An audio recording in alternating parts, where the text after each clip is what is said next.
नमस्कार, आप देख रहे हैं टीवी अंग प्रदेश। मैं हूं आपके साथ निशा।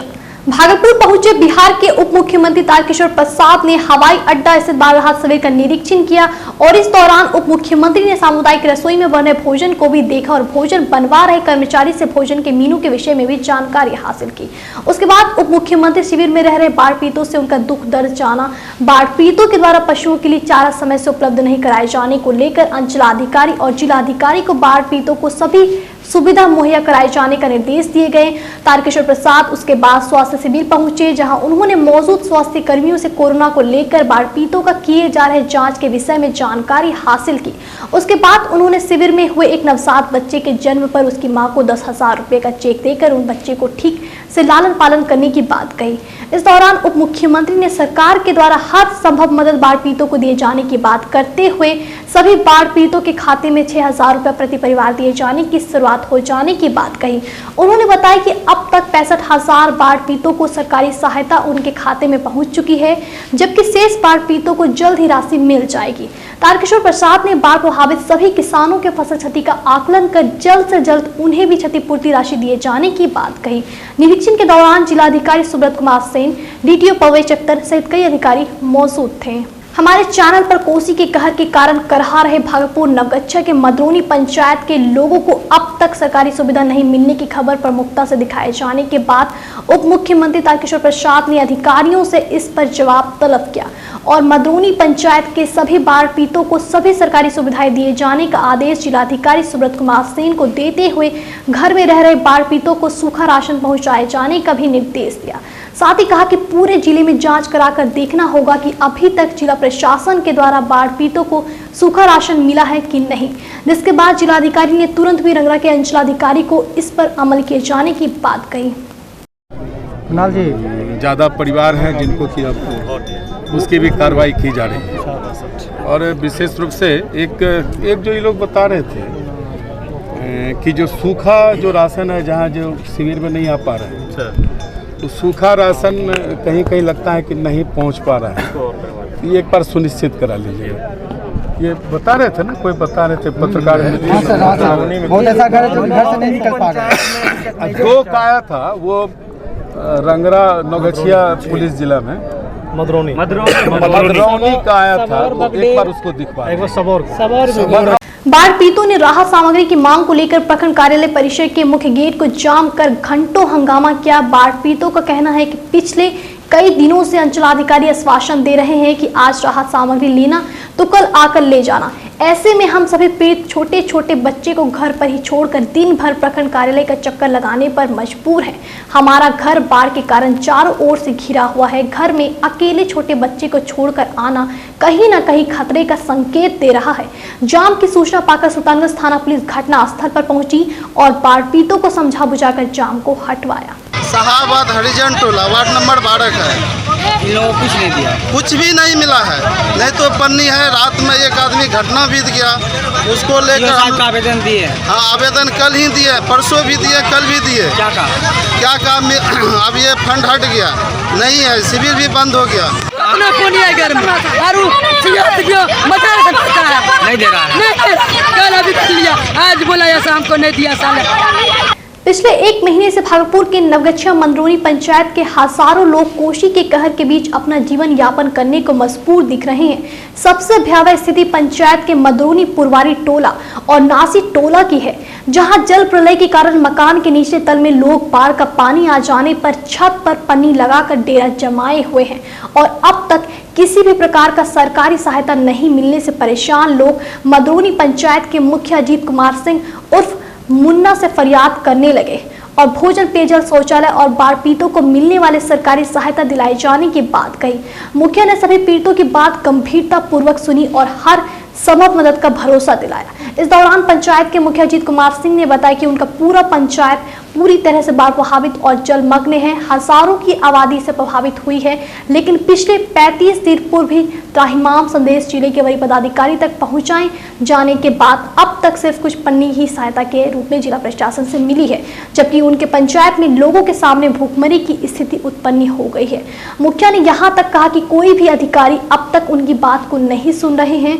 साथ ही उन्होंने जिले के पदाधिकारियों से मदोनी पंचायत पहुंचकर बाढ़ प्रभावित क्षेत्रों का मुआयना करने की भी बात कही। अभी तक कोई सहायता मिला? अभी तक सरकारी 35 दिन से हमारा पूरा पंचायत पानी से डूबा हुआ है। सरकार के द्वारा सिर्फ राहत के नाम पे सिर्फ 2 नावें चल रही हैं। नाव चलने के बाद में सिर्फ 150 पॉलीथीन हमको दिया गया है, जिसको कि हमारे द्वारा कल गोरियारी टोला और ठाकुर टोला में बांट दिया गया। आज संभावना है 100 पॉलीथीन का, बोला जा रहा है कि 100 पॉलीथीन मिलेगा हमको। 10 से 12 शौचालय हमारे द्वारा गरवाया गया है पीएचडी को कह करके। 4 से 5 ट्यूबवेल गाड़ा गया है, लेकिन उससे हमारी इतनी बड़े पंचायत को, जहाँ की हमारी आबादी 6,500 से 7,000 की आबादी है, वहाँ पे मुझे नहीं लगता कि 10 शौचालय और 5 ट्यूबवेल दे देने से हमारा पूर्णतया काम हो जाएगा। आज तक ना फूड पैकेट्स दिया गया है सरकार के द्वारा, और ना ही किसी भी राहत का कोई भी एक आदमी, कोई बड़ी अधिकारी तक यहाँ पे आना उचित नहीं समझ रहे हैं। बिहार के उप मुख्यमंत्री तारकिशोर प्रसाद भागलपुर पहुंचे, जिसके बाद उन्होंने सर्किट हाउस से भागलपुर में जिलाधिकारी सुब्रत कुमार सेन और आपदा विभाग के पदाधिकारियों के साथ जिले में बाढ़ की स्थिति को लेकर समीक्षा बैठक की। और इस दौरान उप मुख्यमंत्री ने सरकार के द्वारा बाढ़ पीड़ितों को दिए जा रहे सहायता को लेकर जानकारी हासिल की और अधिकारियों को राहत शिविर लगाकर बाढ़ पीड़ितों के बीच भोजन, स्वास्थ्य की सुविधाएं और पशु का चारा समय पर दिए जाने का निर्देश दिया गया।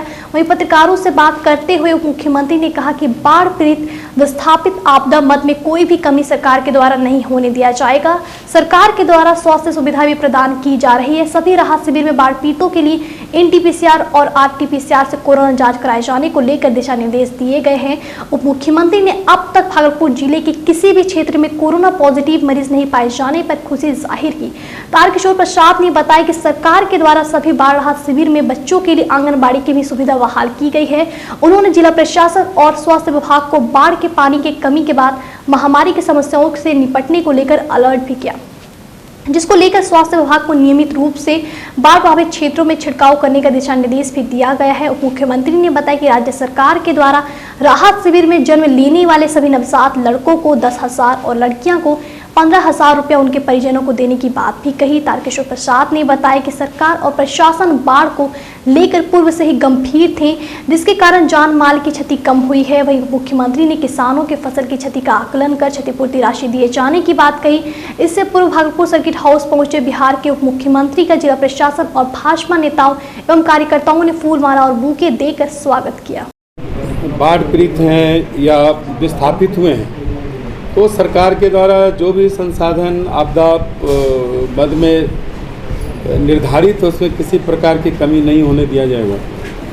और दूसरी बात कि जो स्वास्थ्य सेवा है उसको भी साथ साथ हम लोग लेकर चल रहे हैं। जैसे आपका NT-PCR जो जांच है, शिविर में जितने भी अपने बाढ़ पीड़ित परिवार आते हैं तो उनका RT-PCR में भी जांच हो और वो प्रतिवेदन आ जाए। अभी तक जो भी जांच हुए उसमें कोई पॉजिटिव मामले नहीं हैं, ये एक अच्छी बात है।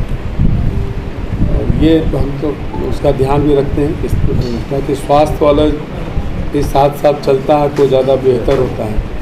और हमने कहा भी है कि जो बच्चे या परिवार पूरे दिन कैंप में रहते हैं तो बच्चों को आंगनबाड़ी में जो गतिविधियां हैं उसको वहाँ भी चलाएं, जिससे जो बहुत प्रिविलेज चीज़ें जो हम लोग आंगनबाड़ी के माध्यम से बताते हैं वो सारी चीज़ें वहाँ भी हों। और दूसरा है कि जहाँ धीरे धीरे पानी घटेगा, गंगा का जल स्तर तेज़ी से नीचे आ रहा है, तो आने वाले दिनों में पानी घटे तो स्वास्थ्य सेवा में ज़्यादा चौकस रहने की ज़रूरत है, क्योंकि उसके बाद वो दुर्गंध के कारण महामारी और इस तरह की चीज़ें होने की संभावना बढ़ती है। तो वो सावधानी रहने पर फिर लोग अनावश्यक वो बीमार नहीं पड़े। अब वक्त तो चला एक छोटे से ब्रेक का, फौरन लौटेंगे। देखते रहिए टीवी अंग प्रदेश। होटल स्टोन पार्क अब आपके शहर भागलपुर में खुल चुका है। बड़े शहरों जैसी अत्याधुनिक सुविधाओं से युक्त होटल स्टोन पार्क। तमाम जरूरी सुविधाएं अब आपके बजट में। AC, non AC room, conference room, 24/7 power backup, wifi जैसी सुविधाएं। भागलपुर रेलवे स्टेशन एवं प्राइवेट बस स्टैंड के नजदीक स्थित होटल स्टोन पार्क में जब आप एक बार आएंगे तो बार बार आने का दिल चाहेगा। तो हमें इस सेवा का एक मौका अवश्य दें। हमारा पता है होटल स्टोन पार्क, पटल बाबू रोड, सिटी मार्ट मॉल के बगल में, भागलपुर। आपके भागलपुर में पूरी भव्यता के साथ महिलाओं के लिए पहली बार भव्य रेंज और ब्रांडेड आइटम का संसार भाव्या। बेनवियों बेहद ही खूबसूरत sari, lehenga, salwar suit, suit piece, kurti और अंडरगारमेंट्स, ये सब कुछ होगा एक ही छत के नीचे। भाव्या यानी भाव्या के साथ भव्य रेंज की सौगात। बेनवियों Bhavya exclusive showroom, Kachahri Chowk near petrol pump, Bhagalpur. Bhavya exclusive showroom. Break के बाद फिर से एक बार आपका स्वागत है टीवी अंक प्रदेश में। बढ़ते हैं अगली खबर की ओर। बिहार सरकार के पशु एवं मत्स्य संसाधन विभाग के मंत्री मुकेश साहनी भागलपुर पहुंचे और इस दौरान मंत्री ने बरारी स्थित कुक्कुट विभाग का निरीक्षण किया। निरीक्षण के दौरान मंत्री ने कई मुर्गे के लिए बने घरों का भी जायजा लिया और उसमें रह रहे मुर्गों की संख्या की जानकारी अधिकारियों से प्राप्त की। इस दौरान मंत्री मुकेश साहनी कुक्कुट प्रक्षेत्र की व्यवस्थाओं को देखकर खासे नाराज दिखे और अधिकारियों को व्यवस्था में सुधार लाने का निर्देश भी दिया गया। इसके बाद मंत्री कुक्कुट प्रक्षेत्र परिसर में वृक्षारोपण किया और अधिकारियों को पेड़ की सेवा करने की बात कही। निरीक्षण के बाद मंत्री ने कहा कि कुक्कुट विभाग के निरीक्षण के दौरान कई कमियां पाई गई है, सुधार को लेकर दिशा निर्देश दिया गया है। पशु एवं मत्स्य संसाधन विभाग के मंत्री से बाढ़ को पशु चारा के लिए हो रही परेशानी के बाबत जब पूछा गया तो उन्होंने कहा कि बाढ़ के समय आम लोगों को भी भोजन के लाले पड़ जाते हैं। हमारा मंत्रालय और सरकार इस परेशानी को जल्द दूर करने का प्रयास कर रही है और बाढ़ के कारण पशुओं के मौत पर वैसे पशुपालकों को मुआवजा देने की भी घोषणा की गई है। बाढ़ में चाहे वो बकरी हो, भैंस हो या मुर्गी हो, जो भी पशु है वो अगर डेथ होता है तो उनके ऊपर सरकार की तरफ से मुआवजा है। उसके लिए वो जिला पदाधिकारी के इधर आवेदन भरे और वो अपना सारा डिटेल जानकारी दे और उसके बाद उनको मुआवजा मिलेगा। इलाके में जो देखिए, ये आपदा में तो ये तो सबके लिए समस्या है। उसी तरीके से विभाग हर संभव कोशिश करता है कि पशु चारा या जो भी दवा है पशु के लिए, ये सारे चीज़ हम लोग उपलब्ध कराते हैं।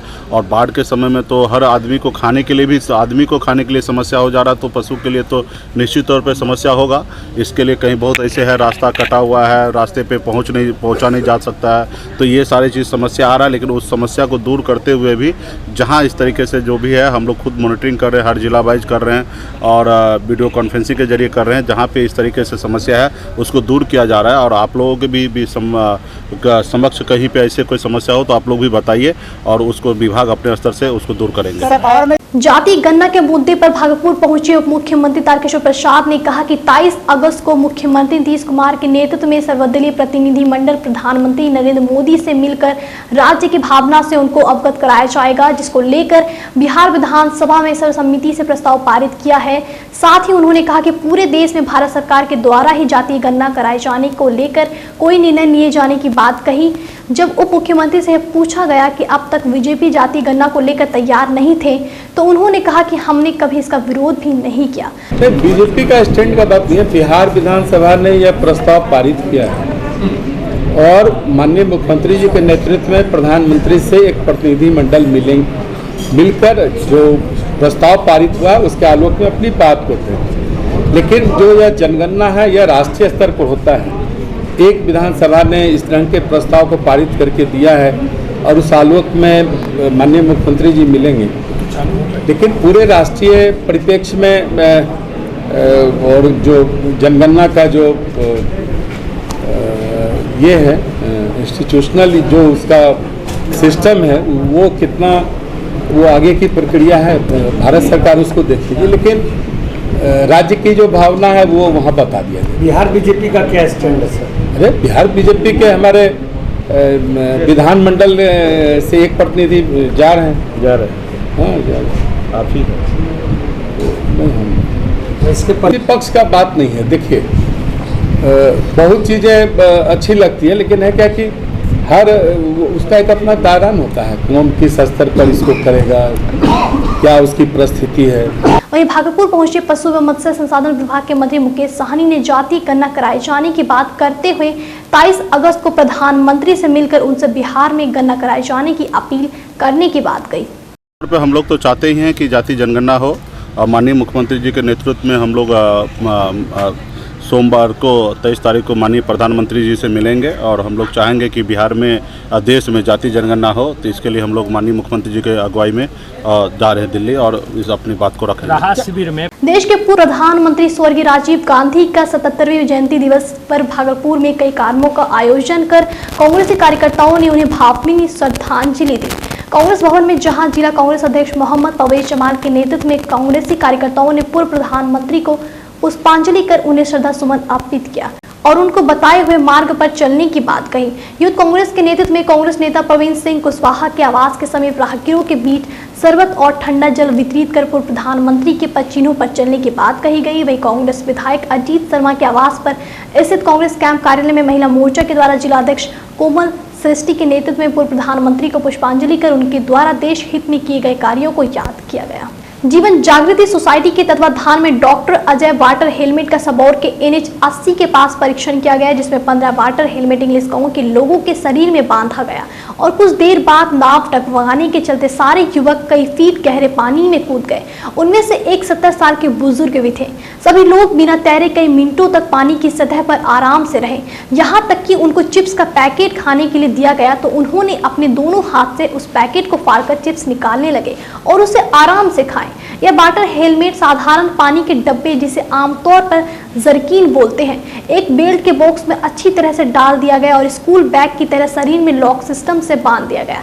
इससे उनका दोनों हाथ अन्य कामों जैसे सामान उठाने के लिए खुला रहा। पानी में उन लोगों को किसी तरह की परेशानी नहीं हुई, बल्कि पानी में बह गए थे वो धार में बहते चले गए, लेकिन डूबे नहीं। इसकी लागत मात्र 150 के लगभग आएगी। लोग अपने स्तर से भी बना सकते हैं। अन्य जल सुरक्षा उपकरण की तुलना में यह अत्यंत कम लागत की है। वर्षों तक टिकने वाला है। यह परीक्षण को मीडिया के समक्ष किया गया। सैकड़ों लोग इसके गवाह बने। परीक्षण पूरी तरह से सफल रहा। डॉक्टर अजय सिंह का कहना है कि जब कोई जल दुर्घटना का शिकार हो जाता है तो सरकार हर साल करोड़ों रुपए अनुदान में उनके परिवार को देती है, लेकिन उस अनुदान से उस परिवार की खुशियां नहीं लगती। वह परिवार गम में सदा के लिए जब डूब जाता है। यदि उसी अनुदान की राशि से ऐसे वाटर हेलमेट को बनाकर नाव में दे दिया जाए, जिसे नाविक पैसेंजर को पहनाकर ही लोगों को बैठाएं और उतारने पर उसे वापस खोल कर रख लें।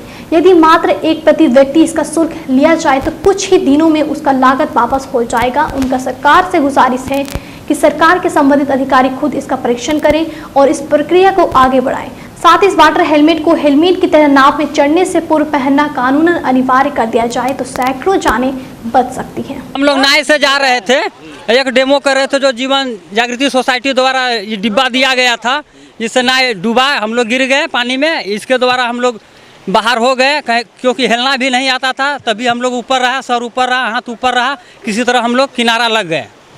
हर साल सैकड़ों लोग मरते हैं। बाढ़ के अलावे ऐसे भी नदी में नाव पलटती है और डूब के मर जाते हैं। करोड़ों रुपया मुआवजा के तौर पर सरकार देती है। ये वाटर हेलमेट है जो जान बचा सकता है, जिसको आप देख चुके हैं। या किसी भी डूबे हुए व्यक्ति को घंटों वो रह सकता है पानी में।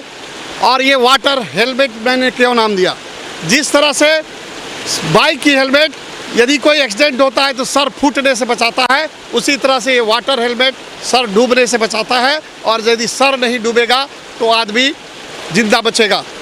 सुल्तानगंज के शाहाबाद वार्ड संख्या 23 में देर रात बाढ़ के पानी में डूबने से एक 47 वर्षीय बुजुर्ग की मौत हो चुकी है।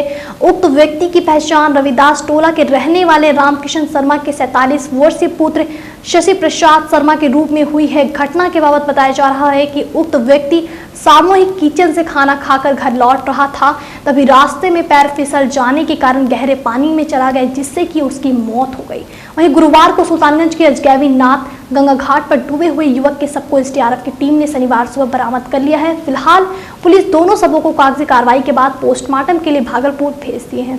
पीरपैंती प्रखंड के दियारा क्षेत्र में आई भीषण बाढ़ ने एक और जिंदगी को अपने में समा लिया। परशुरामपुर पंचायत के बालू टोला में नहाने के दौरान एक युवक की गहरे पानी में चले जाने के कारण डूबने से मौत हो गई है। मृतक की पहचान सबौर के चंदेल गांव निवासी लगभग 40 वर्षीय अजय पासवान के रूप में हुई है।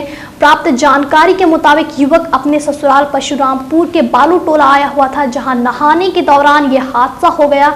ग्रामीणों के सहयोग से युवक को पानी से बाहर निकालकर आनन फानन में रेफर अस्पताल पिपैती ले जाया जा रहा था कि रास्ते में ही उसकी मौत हो गई। घटना की जानकारी पाकर पहुंची पिपैती पुलिस ने सबको पोस्टमार्टम के लिए मायागंज अस्पताल भागलपुर भिजवाया। जन अधिकार पार्टी के सुल्तानगंज प्रखंड अध्यक्ष रंजीत राज के नेतृत्व में बाढ़ पीड़ितों को शुक्रवार को नवादा गांव में भोजन कराया गया। प्रखंड अध्यक्ष ने कहा कि हमारे राष्ट्रीय अध्यक्ष राजेश रंजन उर्फ पप्पू यादव को विरोधियों ने साजिश के तहत जेल भेज दिया था। यदि आज वह बाहर होते तो बाढ़ से पीड़ित गरीब लाचार जनता की मदद पहुंचाने के लिए हर पल खड़े रहते। इस मौके पर जन अधिकार पार्टी के कई कार्यकर्ता मौजूद थे। आज के लिए बस इतना ही। मुझे दीजिए इजाजत और हमसे जुड़े रहने के लिए हमारे चैनल को सब्सक्राइब कर लें और कमेंट कर अपनी राय हमसे जरूर शेयर करें। तो फिर होगी आपसे मुलाकात, तब तक के लिए नमस्कार।